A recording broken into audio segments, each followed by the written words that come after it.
Here's the engine. Sounds like it's coming from the right-hand side. Probably can't see this on the camera, but right here underneath the oil here on the, what looks like the head covers, it looks like nice fresh oil.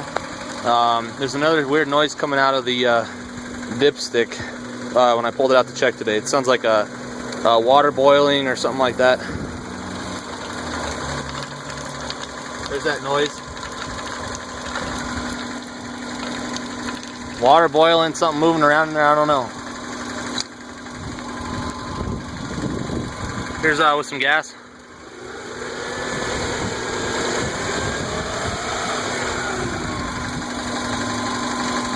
There's that engine knock, and then the slap of the dipstick.